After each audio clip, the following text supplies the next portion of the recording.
They told her the man had no past, and that was the warning. The hangar stretched for nearly half a mile, steel ribs humming with low engine vibrations as the warfleet prepared for departure, cold white lights reflecting off polished alloy and alien armor alike.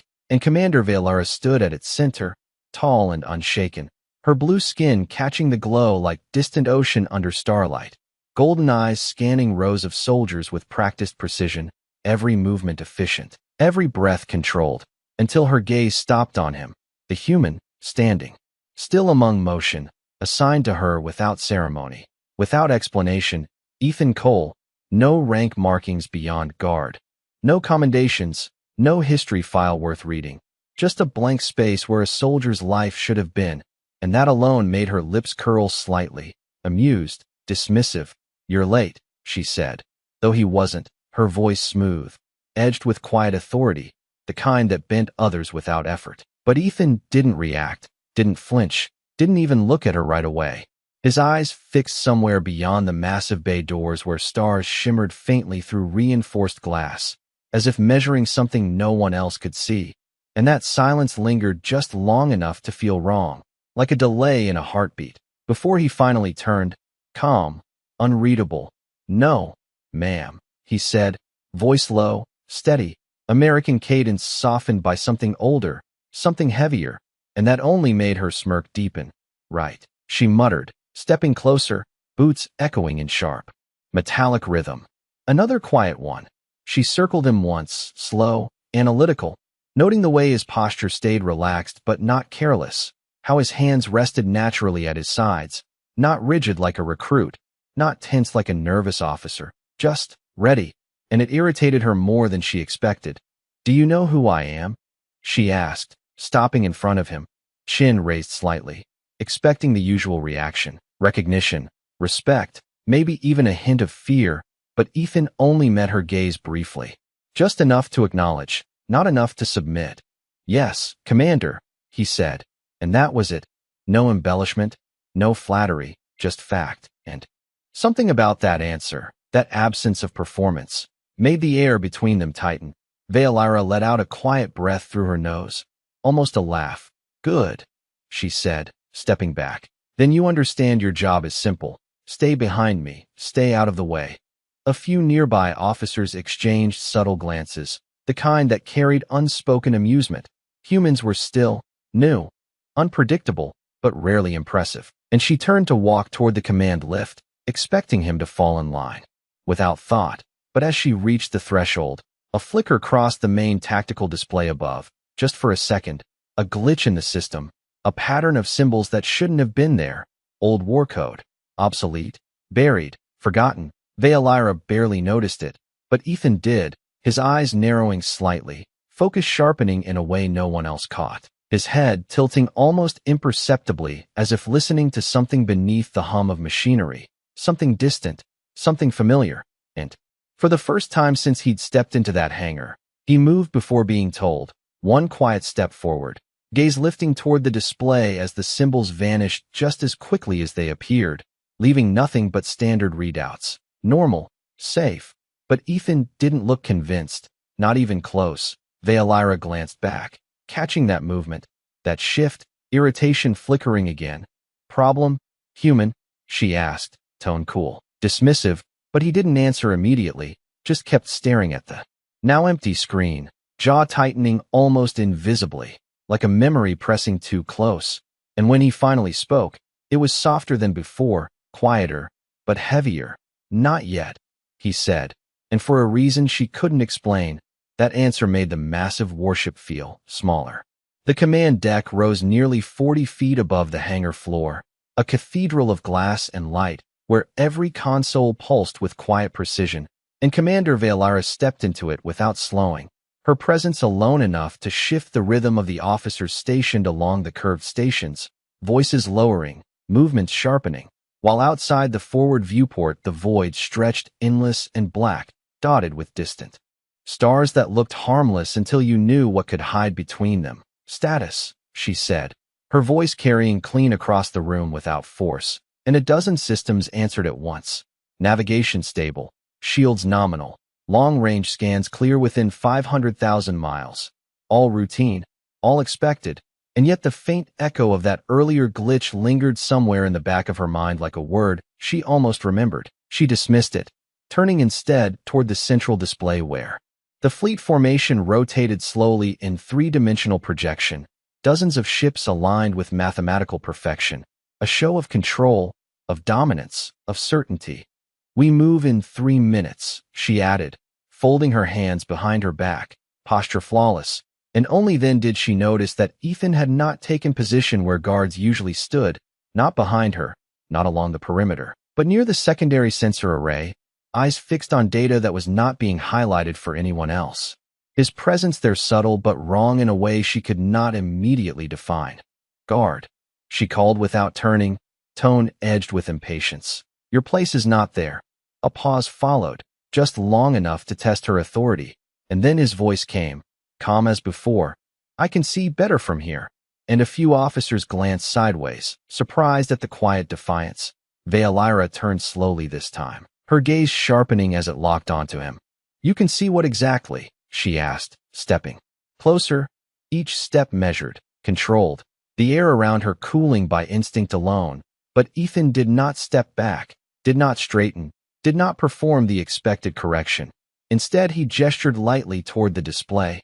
"That pattern," he said, and for a moment nothing appeared unusual, just standard telemetry, drifting signals, background radiation, until he adjusted a filter with a single motion, bringing up a faint, irregular rhythm buried beneath the noise, like a heartbeat hidden under. Static. The room quieted, officers leaning in despite themselves. "It is interference," one of them offered quickly, defensive, eager to restore normalcy. But Ethan shook his head once, small, certain. "No," he said. "It is timing." Veolyra felt a flicker of annoyance rise again, sharper this time. "Timing for what?" she pressed. And he finally looked at her fully, not dismissive, not submissive, just direct. "For something that has already happened," he replied, and the words settled strangely, as if they did not belong in the present moment. Veolyra held his gaze a second longer than necessary, searching for arrogance, for fear, for anything that explained the confidence, but found neither, only that same steady calm that refused to bend. "You speak in riddles, human," she said, her voice cooling further. "We deal in facts here." Ethan did not argue, did not elaborate. He simply turned his attention back to the display as if the conversation had already ended, and that, more than anything, unsettled her, because he was not trying to convince her. He was waiting. The countdown chimed softly across the deck, 3 minutes shrinking to 2. Engines deep within the ship shifting tone as power routed forward, the vibration changing pitch by a fraction that only seasoned crews would notice. Veolyra forced her focus back to command, to control, to certainty. "Prepare for jump," she ordered, and confirmations echoed around her, practiced, precise, while that faint hidden rhythm continued to pulse beneath the data, unnoticed by most, ignored by command, but tracked by one human who stood just slightly out of place, as if he had been here before, as if he already knew how this moment would end. The jump initiated with a low, rising hum that pressed gently against the chest like distant thunder, the stars outside the viewport stretching into thin lines of light, as the fleet slipped between points in space measured not in miles but in intention, and Commander Veolyra stood unmoving at the center of it, hands still clasped behind her back, eyes forward, every inch the embodiment of control, while around her the crew executed their roles with quiet efficiency, numbers updating, vectors aligning, nothing out of place, nothing uncertain, and yet beneath it all that faint rhythm persisted, subtle, patient, like something counting down in a language no one had taught them to hear. Ethan Cole did not move with the others, did not acknowledge the transition, his attention fixed on the same filtered stream of data, as if the jump itself was irrelevant compared to what followed it. His breathing steady, almost too steady, as though he had already lived through this exact moment and found no reason to react differently. "Exit in 5 seconds, the navigation officer announced, voice tight with the usual tension of re-entry, and Veolyra inclined her head once, a minimal acknowledgement. "Hold formation," she said, her tone carrying quiet authority. "We do this clean." The ship shuddered softly as real space returned, the stars snapping back into place. And for a fraction of a second, everything looked exactly as predicted. Empty coordinates, silent vacuum. A perfect arrival, until the main display flickered again, stronger this time. The same pattern from before blooming across the sensor grid, like a shadow revealing itself only when the light hit just right. Officers froze mid-motion, confusion rippling through the deck. "What is that?" someone whispered, but no one answered, because the system itself did not recognize what it was showing. No classification, no threat level, just a growing presence that did not behave like any known signal. Veolira's eyes narrowed, focus sharpening instantly. "Explain," she demanded, turning toward the nearest console. But the data refused to stabilize, shifting too quickly, like it was rewriting itself in real time. And then Ethan spoke, not loudly, not urgently, just certain. "We are early," he said, and the words cut through the noise in a way alarms could not. Veolira turned toward him immediately, irritation flaring again at the implication. "Early for what?" she pressed. But this time there was something else beneath the irritation, something colder, something closer to doubt. Ethan stepped closer to the central display, his movements unhurried, deliberate, as if rushing would only make things worse for the end. He said, and a faint ripple passed through the deck, not physical, not something instruments could measure, but felt all the same, like pressure building behind a sealed door. Veolira's jaw tightened. "There is no enemy fleet," she said sharply, gesturing toward the empty expanse beyond the viewport. "There is nothing here." Ethan nodded once, a small acknowledgement that did not challenge her statement, only reframed it. "Not yet," he replied, and before she could respond, the pattern on the display shifted again, aligning into something more structured, more deliberate, a sequence repeating with increasing clarity. And for the first time, the system attempted to translate it. Lines of code forming across the screen, fragmented, incomplete, but unmistakably intentional, a message or a trigger. Veolira felt the edges of her certainty begin to crack, just slightly, just enough to let something unfamiliar through. "Can you stop it?" she asked, the question leaving her before she could reconsider it, a subtle shift from command to inquiry, and Ethan did not answer right away, his eyes fixed on the evolving sequence, reading it like a language he had not forgotten, his expression unchanged, but something deeper moving behind it, recognition, memory, weight. And when he finally spoke, it was softer than before, quieter, but heavier in a way that settled into the bones of the ship itself. "No," he said, and then, after a pause that felt longer than it was, "But I can end it." The words settled into the command deck like gravity, quiet but impossible to ignore, and for a moment no one moved, not because they were ordered to hold, but because something deeper had taken hold, something that made action feel premature. "You can end it," Veolira repeated, slower this time, testing the weight of the phrase as if it might reveal its meaning if spoken carefully enough. Her golden eyes narrowing as she studied Ethan, searching for exaggeration, for uncertainty, for anything that would make his claims smaller, manageable.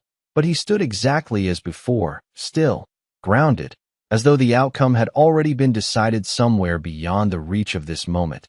"Explain," she said, the word sharper now. Not a request, but a demand dressed in control, and Ethan exhaled once, barely visible, his gaze shifting from the shifting code to the empty space beyond the viewport. "This is not an attack," he said, voice even. "It is a continuation." The officers exchanged uneasy glances, the idea itself unsettling, because wars were supposed to end, not linger in fragments waiting to be resumed. Continuation of what? Veolira pressed, stepping closer, the faint hum of the ship's systems rising as if in response to her tension, and Ethan finally turned fully toward her, meeting her eyes without hesitation. "Of a decision that was never finished," he replied, and that answer did not clarify anything. It only deepened the silence that followed. The pattern on the display grew more defined, lines of code resolving into a structured sequence that pulsed at steady intervals, like a signal waiting for acknowledgement. "It is asking for confirmation," one of the tech officers said quietly, disbelief threading through his voice. "Confirmation of what?" another asked. But no one had an answer until Ethan spoke again, softer this time. Of the outcome, Veolyra felt something shift inside her, a small fracture in the certainty she had carried into this mission. There was an outcome, she said, almost to herself. The war ended. Ethan shook his head once, not dismissive, just factual. No, he said. It was stopped. The distinction hung there, subtle but absolute, and Veolyra understood the implication immediately. Something halted could begin again. Something ended could not. You are telling me this thing. She gestured toward the display, the pulsing sequence now impossible to ignore. Is waiting to see if the war continues. Ethan did not correct her, which was answer enough. The deck lights dimmed slightly as power rerouted to deeper systems. An automatic response to unknown activity, and a faint vibration passed through the floor, not mechanical, not entirely. More like the ship itself reacting to a pressure it could not measure. Time, Ethan said quietly, and Veolyra snapped her attention back to him. How much? She demanded, and for the first time he hesitated, not out of doubt, but calculation, as if the answer depended on variables only he could see. Less than 10 minutes, he said finally, and the number hit harder than any alarm. Because it was precise, controlled, not the guess of someone reacting but the statement of someone remembering. Veolyra straightened, command instinct overriding uncertainty. All stations, prepare for contingency protocols, she ordered, her voice cutting clean through the tension. We isolate the signal. We contain whatever this is. Confirmations followed, rapid, disciplined, the crew falling back into the structure they trusted. But even as the commands were executed, Ethan remained still, not moving to assist, not moving at all, and that stillness drew her attention again, sharper this time. Do it, she said, turning toward him. End it. And for a brief moment something flickered across his expression, not fear, not reluctance, but something heavier, something that carried the weight of consequence rather than effort. It does not work like that, he said, his voice lower now, quieter, but somehow more present than before. It never did. Veolyra's patience snapped just slightly, enough to show through the cracks. Then how? She demanded, stepping closer until the distance between them felt charged, and Ethan held her gaze, steady, unyielding. Someone has to choose it, he said, and the words landed with a finality that felt older than the war itself, older than the fleet, older than the silence stretching across the stars beyond them. The choice hung in the air like pressure before a storm, invisible but undeniable, and Commander Veolyra felt it settle into the bones of the ship, into the quiet space between heartbeats, into the silence that followed Ethan's words. Someone has to choose it. She held his gaze, searching for hesitation, for arrogance, for anything that would make this moment simpler. But there was nothing there except a calm that felt earned, not assumed, and that unsettled her more than any threat display ever could. Then choose, she said, the command sharp, immediate, the kind she had given 1,000 times before without doubt. But Ethan did not move, not yet, his eyes shifting briefly back to the display where the sequence continued to pulse, steady, patient, as if it had all the time in the universe. It is not just a command, he said quietly. It is a consequence. Veolyra's jaw tightened, irritation rising again as a shield against the unfamiliar weight of his words. Everything in war is a consequence, she replied, stepping closer, her voice low but edged. That is why we act before we lose the chance. Around them the crew worked faster now, containment protocols activating, layers of encryption and isolation attempting to wrap around the signal like a barrier, but the pattern did not resist, did not fight.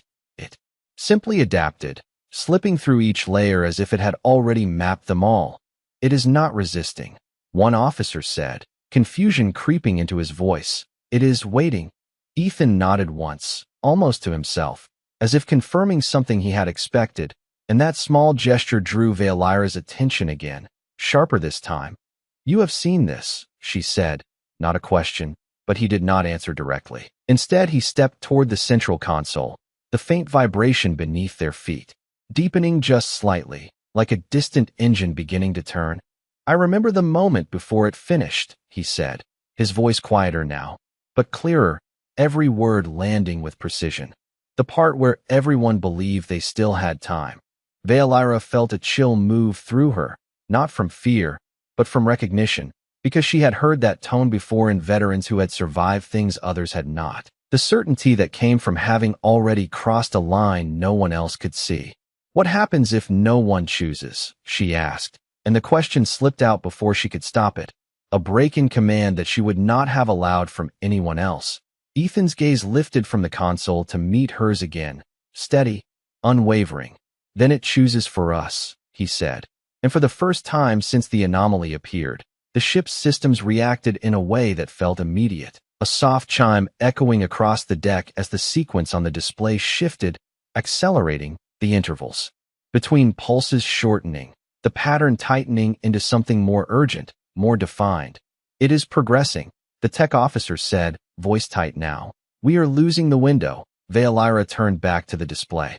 Her mind racing through options, strategies, contingencies, all the tools she had relied on for years, but none of them fit this. None of them addressed a problem that was not attacking, not invading, just continuing. Ethan, she said, and this time his name carried weight, not rank, not distance, just a direct call. What do you need? He did not hesitate. Not this time. Access, he said simply. Full command level. The request landed heavily, because that level of control was not given lightly, not even to trusted officers, and certainly not to a human guard with no recorded past. Veolyra hesitated for half a second, just enough for the weight of the decision to register, and in that moment, she realized something she had not expected. She was not choosing between trust and risk, she was choosing between control and understanding, and control had already failed. She turned to the console, her hand hovering for a fraction of a second before she keyed in the authorization, her voice steady as she spoke. Command override. Full access granted to Ethan Cole.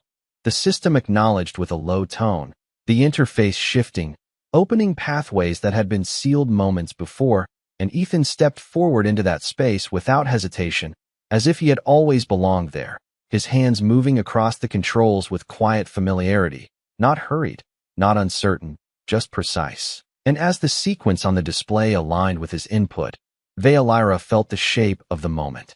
Change, not resolved, not yet, but narrowing, focusing, like the universe itself was waiting to see what he would choose this time.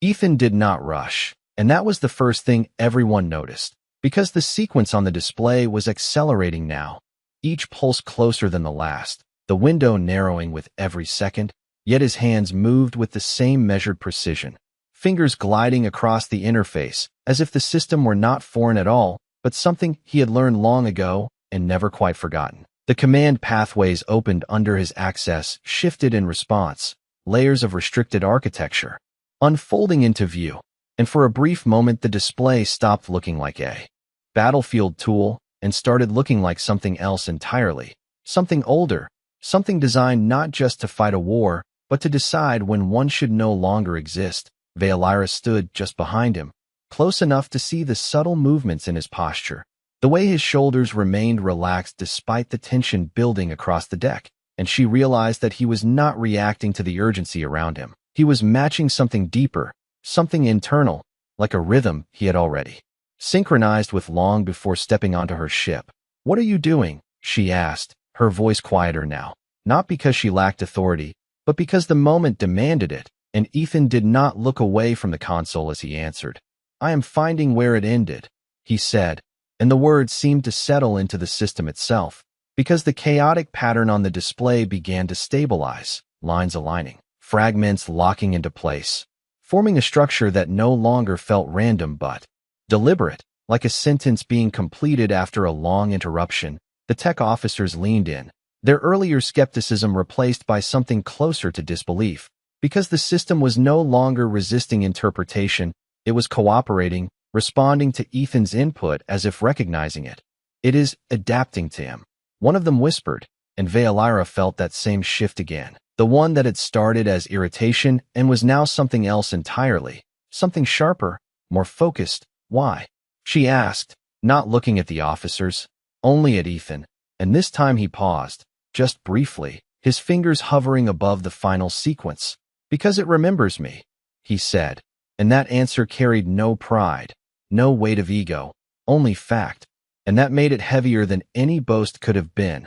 The deck lights dimmed further as power redirected again, deeper this time, into systems that had not been active since the last war. The ship responding not to command, but to recognition, and the sequence on the display shifted one last time, resolving into a clear directive, a confirmation request waiting for input, the final step in a process that had been paused but never truly stopped. Valyra felt the tension in the room compress into a single point, every eye fixed on Ethan, every system waiting. And for the first time since she had met him, she saw something change in him, not in his stance, not in his voice, but in the stillness itself, like the calm surface of water just before something breaks through. "This is where it asks," he said quietly, and his hand moved to the final control, stopping just short of contact. The distance between his fingers and the interface no more than an inch, yet filled with something far heavier than space. Valyra stepped closer without realizing it, her voice softer than she had ever allowed it to be in command. "What happens when you answer?" she asked, and Ethan finally looked at her, fully, his eyes steady but carrying something deeper now, something that had been absent before, something like memory given shape. "The same thing that happened last time," he said, and the words settled into her like a realization she had not wanted to reach, because in that moment she understood that this was not a new decision, not a new war, not even a new ending. It was a repetition, a continuation waiting to be resolved by the same hand that had once stopped it. And as the sequence pulsed one last time, brighter, clearer, the system waiting with perfect patience, Valyra felt the weight of the universe narrow down to a single choice made by one human standing at a console, his hand hovering just above the control, ready to decide whether this war would finally end or begin again. The distance between his hand and the console did not change, not even by an inch, yet everything in the room leaned toward it as if pulled by gravity. The pulsing sequence reflecting in Ethan's eyes like a memory trying to become present again, and for the first time the silence was not empty. It was full, heavy with everything that had led to this exact moment. Valyra stood just behind him, close enough to feel the faint warmth of the system radiating through the console, close enough to hear the subtle shift in his breathing, still steady, but deeper now, like someone preparing not for action, but for consequence. "You already chose once," she said, her voice quieter than before, not a command, not even a question, just a statement searching for ground, and Ethan did not look away from the interface as he answered. "I stopped it," he said, and the distinction returned again, sharper this time, clearer, "Not the same," Valyra replied, her eyes narrowing slightly as the understanding began to take shape. "Stopping is not ending." And for a brief moment something like agreement passed through Ethan's expression, subtle, almost invisible. "But there, no," he said, "it is not." The system chimed softly, the sequence tightening again, the final confirmation window shrinking, the timing accelerating as if the universe itself was losing patience. "Ethan," Valyra said, and this time his name carried no distance at all. "If you choose now, what changes?" He paused, and the pause felt different from the others, not hesitation, not calculation, but acknowledgement, as if the question itself mattered more than the answer. "Everything that did not finish," he said, "finishes." Valyra's gaze flicked to the display, to the pattern that now looked less like code and more like a decision waiting to be accepted. "And if you do not?" she asked, and he answered immediately. Then it continues. The simplicity of it stripped away any illusion of control, no strategy, no maneuver, just a line that would either be closed or left open. And Valyra felt something inside her shift again, deeper this time, because for the first time she was not looking at a human guard, not even a soldier. She was looking at someone who had stood at the edge of something vast and chosen to stop it once, alone, without witness, without recognition, and now stood there again, not seeking approval, not asking for orders, just there. "Why you?" she asked, the question almost a whisper, and this time he did look at her, fully, his eyes steady but carrying a weight that no record could have captured. "Because I was there when it started," he said, and the words settled into her like a quiet impact, reshaping everything she thought she understood about him. about this war, about the silence that followed it. The deck lights dimmed once more, the system focusing all available power into the final interface. The confirmation window now fully formed. Waiting, patient but no longer distant, Veolyra realized then that this was not about giving him permission. Not really. It was about whether she would stand in the way of something she did not yet understand. And for the first time since she had stepped onto this deck, she did not issue a command. She simply held his gaze and said, "Then finish it." And the words were not an order. They were something else, something closer to trust. Ethan held her gaze for a fraction of a second longer, as if confirming that she understood what she was asking. And then he turned back to the console, his hand lowering the final inch. Not fast, not dramatic, just certain. And as his fingers made contact, the pulsing sequence stopped. The moment his fingers made contact, the entire system went silent. Not gradually, not fading, but absolute. Like a sound cut clean at its source, the pulsing sequence vanished from the display as if it had never existed, leaving behind a stillness so complete it felt unreal. And for a fraction of a second no one moved, no one breathed, because something deeper than systems had just shifted, something they could not measure. The lights across the command deck steadied, returning to their normal glow, the low vibration beneath their feet easing until it became nothing more than the familiar hum of a functioning ship. And Ethan did not move either, his hand resting lightly against the console, his posture unchanged, but the weight in the room had altered, not gone, just settled, like a storm that had chosen not to break. Veolyra's eyes moved from the empty display to him, searching for confirmation, for explanation, for anything that would define what had just happened. But there was nothing dramatic to see, no visual proof, no declaration, only the absence of something that had been there before. "Status," she said, her voice steady again, but quieter, and the officers responded almost hesitantly, as if unsure whether normal rules still applied. "All systems nominal," one reported, "no anomalous signals detected." Another added, and the words sounded strange, not because they were wrong, but because they felt insufficient. Veolyra stepped closer to the central display, her gaze scanning the data for any trace, any residual pattern, but there was nothing, just empty space, clean, silent, as if the system itself had never been interrupted. She turned back to Ethan, her expression unreadable now. "What did you do?"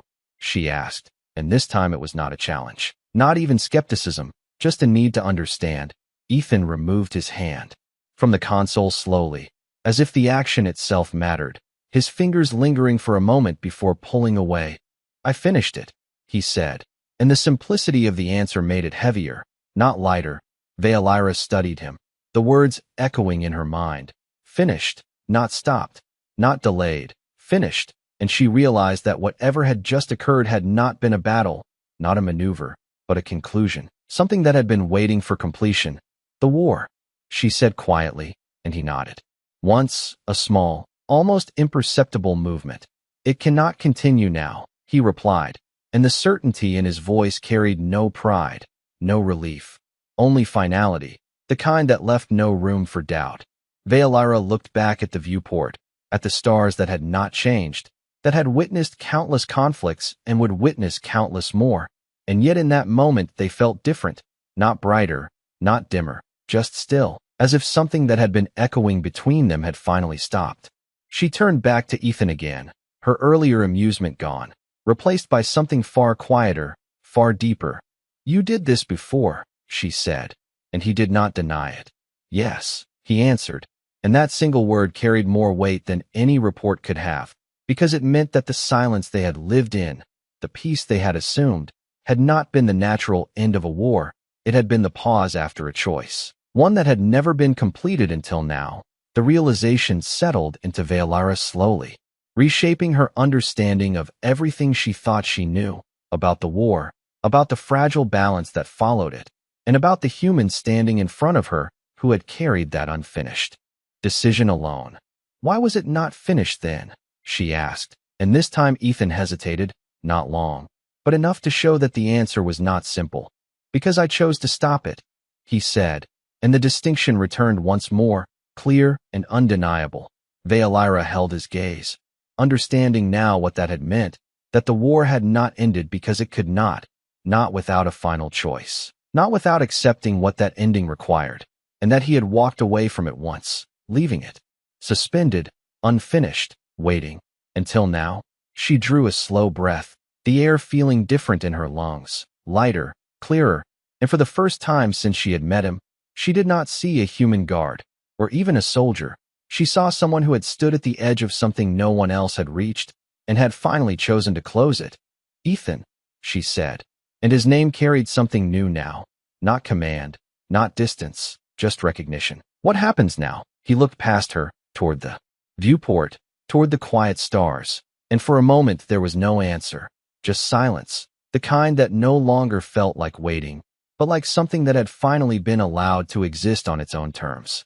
For a long moment, no one spoke, not because they were waiting for orders, but because there were no orders left to give. The war that had shaped their strategies, their identities, their very sense of purpose had not ended with a final battle or a decisive victory. It had ended with a single choice made in silence. And now that silence remained, stretching across the command deck and out into the stars beyond the viewport. Steady and undisturbed, Veilira stood there, her posture still strong, still composed. But something within it had shifted, something subtle but irreversible. She looked at Ethan again, not as a subordinate, not as an unknown variable, but as the one person in the room who had carried the weight of something none of them had even known still existed. Now, he said finally, his voice calm, almost quiet enough to disappear into the hum of the ship. It stays ended. The words settled differently than before, not heavy, not urgent, just complete. Veilira studied him, searching once more for any sign that this moment would unravel, that something would return, that the universe would demand more. But there was nothing, only the steady rhythm of a ship at peace, only the quiet presence of a man who had already done what needed to be done. That is it, she asked, and this time there was no edge in her voice, only clarity, and Ethan nodded once. That is it, he replied. And for the first time since the anomaly appeared, the answer felt final. Veilira turned slowly toward the viewport again, her golden eyes reflecting the distant stars, but she did not see them the same way she had before, because now she understood that the silence between them was not empty space.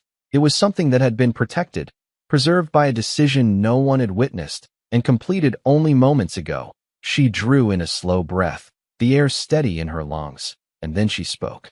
Not to command, not to direct, but to acknowledge. Stand down, she said, her voice carrying across the deck with quiet authority, and the crew responded, tension easing, systems returning to standard operations. But the atmosphere did not return to what it had been before. It remained altered, quieter, more aware, as if everyone present understood, even without knowing the details, that something fundamental had changed. Veilira turned back to Ethan one last time, and there was no trace of her earlier amusement, no hint of dismissal, only recognition. You were never just a guard, she said, and it was not a question. Ethan met her gaze briefly, and for the first time there was the faintest shift in his expression, not pride, not relief, just something softer, something almost human in its simplicity. No, he said, and that was enough. Veilira held his gaze for a moment longer, then inclined her head slightly, not as a commander acknowledging a subordinate, but as one being recognizing another. And in that small motion, the distance between their worlds narrowed, not erased, but understood. Ethan turned then, stepping back from the console, from the center of attention, as if the moment did not belong to him anymore, as if it never had, and he returned to a place near the edge of the deck, quiet, unobtrusive, just another figure among many. But nothing about him was unnoticed now. Veilira watched him for a second longer before turning back to the stars, her voice no longer needed, her commands no longer urgent, and in the reflection of the viewport, she saw something she had not expected, not victory, not triumph, but stillness, and within that stillness, a realization that settled deeper than any report or record could capture. The war had not been won, it had been understood, and for the first time since she had stepped onto this ship, she did not laugh at the human beside her, because now, in the quiet that followed, Humanity did not look small at all.